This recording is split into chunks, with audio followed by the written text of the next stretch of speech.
kembali bersama aku di Skame Channel. Apa khabar sahabat-sahabat?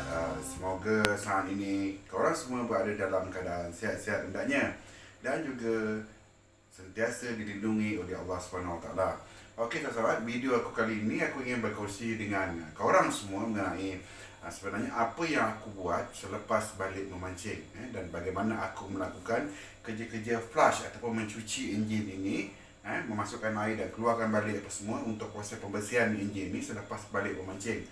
Satu perkara lagi yang aku akan kongsikan dengan korang adalah bagaimana untuk korang mengatasi masalah seandainya korang mengalami masalah enjin bot ni dia tersumbat, air dia tidak mau keluar. Sama ada korang sedang mencuci ataupun korang sedang memandu enjin bot, tengah bawa bot, enjin berlaku tersumbat. Sebentar lagi aku akan tunjukkan caranya bagaimana dengan secara ringkas lah ya sahabat.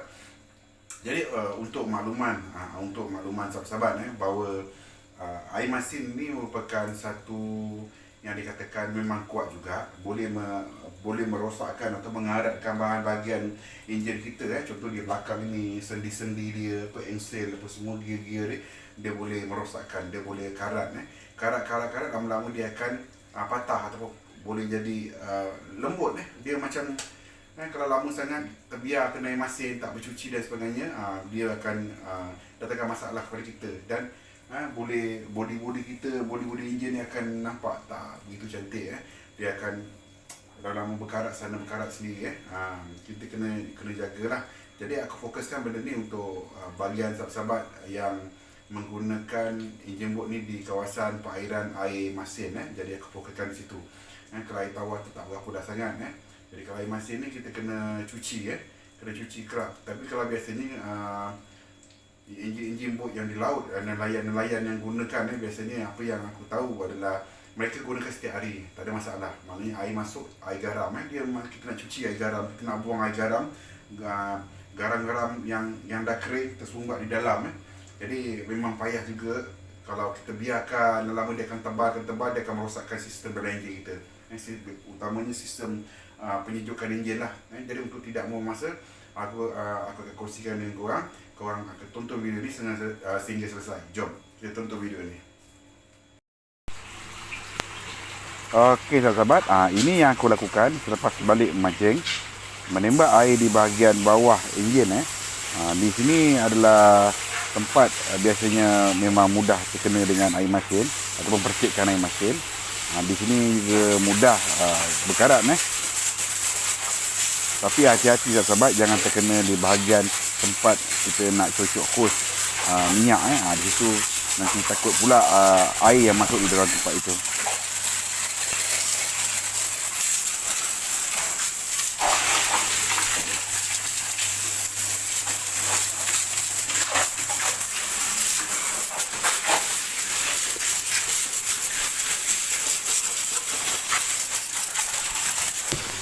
Bahagian atas enjin boleh juga disiram dengan air, tapi berhati-hati jangan sampai masuk ke tempat starter tu, atau air masuk ke dalam enjin.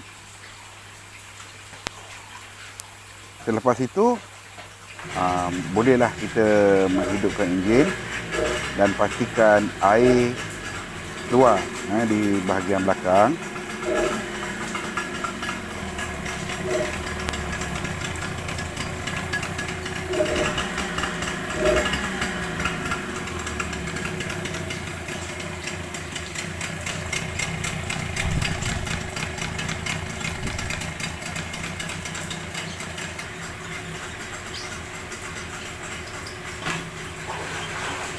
Aku akan menggerakkan kipas dengan menekan gear di bahagian hadapan, menarik ke bahagian hadapan.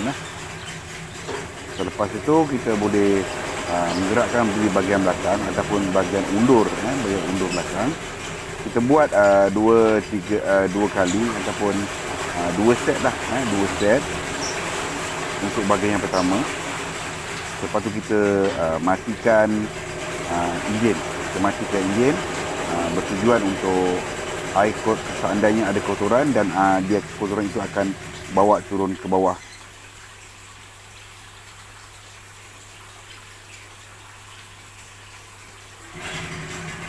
Kita start sekali lagi dengan buat cara yang sama seperti yang awal. Masuk gear bahagian hadapan, lepas tu ke belakang, dan kita buat sekali lagi depan dan ke belakang, dan kita matikan enjin. Matikan enjin. Apabila kita dah matikan enjin, kita biar sekejap, air kotoran akan turun ke bawah. Dan dia ada dua cara. Satu, kotoran keluar ikut muncung air keluar tu, dan satu lagi apabila kita matikan enjin, dia akan turun ke bawah.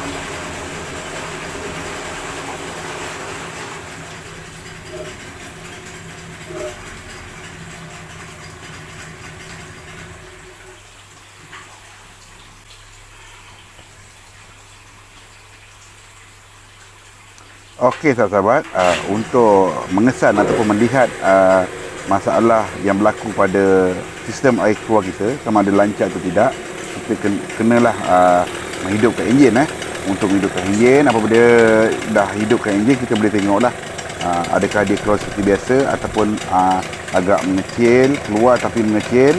Kalau mengecil tu ada masalah, ada objek di dalam salur part tersebut. Biasa masalah tersumbat ini biasanya berlaku di hujung, di muncung air keluar, dan juga di hose ataupun di tempat turun dari pump. Dari pump ni ada hose, di situ selalunya berlaku tersumbat. Untuk mengatasi masalah ini, aku menggunakan wire steel ataupun dawa yang digunakan untuk memancing. Dan aku lipat dua, dan aku jolok di bahagian bawah, jolok sehingga air lancar.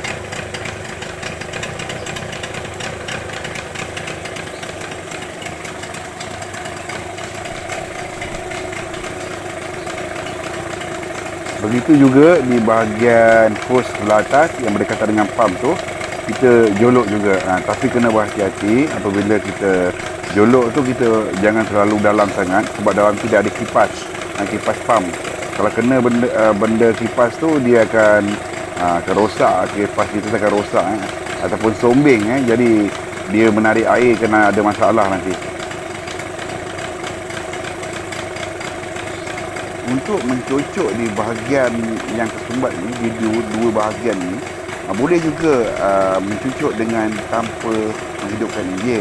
Tapi dengan menghidupkan enjin ni, sekurang-kurangnya air mempunyai tekanan dan menolak sampah ataupun objek itu keluar. Tapi kena berhati-hati ya sahabat, jangan sampai terkena kipas.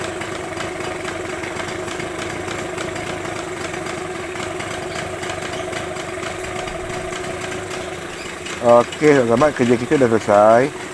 Dah selesai flush, dah cuci apa semua, dah cucuk bahagian tersumbat. Sekarang ni kita nak matikan enjin. Kita kena cabur hos minyak dulu. Apabila kita dah cabur hos minyak, kita biarlah enjin tu dulu sampai dia mati sendiri. Dan kita boleh juga memulai sedikit-sedikit, jangan kuat-kuat sangat kita rem throttle minyak tu, nanti masuk angin. Jadi kita biarkan dulu sikit-sikit, dia akan mati dengan sendirinya. Dan selepas tu kita boleh mengelak bodi enjin, dan kita boleh simpan lah. Kerja-kerja pun selesai.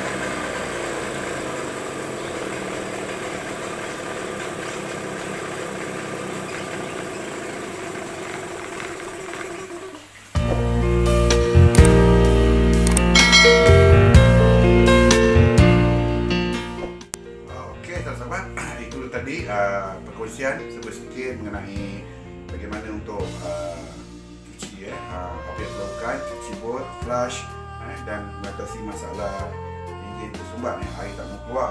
Jadi semoga dengan video yang aku paparkan memberi manfaat buat sahabat-sahabat semua. Jadi jangan lupa untuk like, subscribe, dan tekan tombol loceng. Kita jumpa di video akan datang. Assalamualaikum, jumpa lagi, bye.